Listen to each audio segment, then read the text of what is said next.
This is my guide to a renal volcano and La Fortuna, specifically in Costa Rica. Now, you're not going to be wondering what a renal volcano is. I think the name a renal volcano really speaks for itself. But it is the most active volcano in Costa Rica, and at an age of only 7,500 years, it is also the youngest.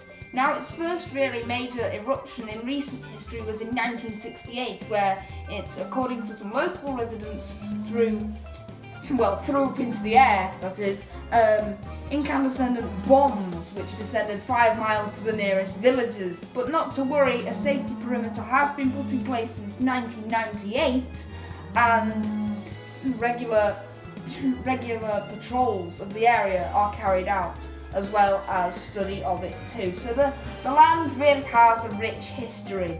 Another thing that's rich about the land would be the actual natural landscape. And really it provides not only geothermal energy, which slows the onset of global warming, but it also provides minerals which provide possible mining opportunities as well as farming opportunities through the fertile soils. And above all, it's a really major tourist destination. It's one of the most major tourist destinations in the whole of South America, and it's really something to keep your eye on, so please do watch this space. Now, some may be saying, yeah, it's just a volcano. And what's La Fortuna anyway? Sounds like a treasure island. No, I mean, I know it sounds like The Fortune, but it is just a normal town. And while you can do many things around the volcano, but this won't distract from your normal life, nor will it pose a safety risk. So there are many careers, as priorly mentioned, with mining, tourism and farming really being the top careers that you could get into, but you could also embrace the culture as well as the food. Being in this environment with the warm climate, but being quite forgiving at the same time, it's less extreme than in other countries, such as ones closer to the equator and the tropics. It really will help your mental health. It's been shown to really be a natural stress buster, just being in that natural world. And as well as this, it also gives you a nice warm bath. Ooh. No, I mean the hot springs, seriously. There's a load of hot springs near a renal volcano, and it's like, it's nice. You can sit in it, it's basically a natural bath.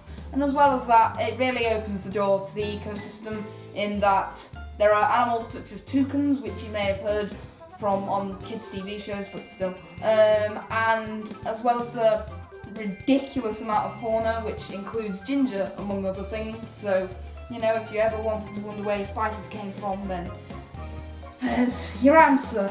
So there are many things to do around La Fortuna. There's more than just the obvious canyoning. You're actually not allowed to go climbing up a renal volcano, but there is a nearby dormant volcano nearby. And as well as that, there are many other towns and villages, because a renal volcano is really part of a mountain range of sorts, where it has risen due to the subduction of plates, which has created many volcanic eruptions over time. Now, the most recent eruption from a renal was in 2010, but that still doesn't particularly mean that you are in any danger. It more so depends on the risks you're willing to take as a person. And you know what? Why not take those risks? As long as you're not violating health and safety, a life explored is a life well lived. So, as stated, there is an option to stay, and more tourists are beginning to stay in Costa Rica, and specifically towns near volcanoes such as La Fortuna, obviously being the largest one. And there are a few advantages of this, not only for your mental health, but it also provides a balanced diet with quite a lot of vegetables and meat still being produced. But as well as that, you've got the friendly, close-knit communities who always look out for each other because they've had to cope with events such as the volcano. And as well as that, you've just got a nice view, what's better than a nice view?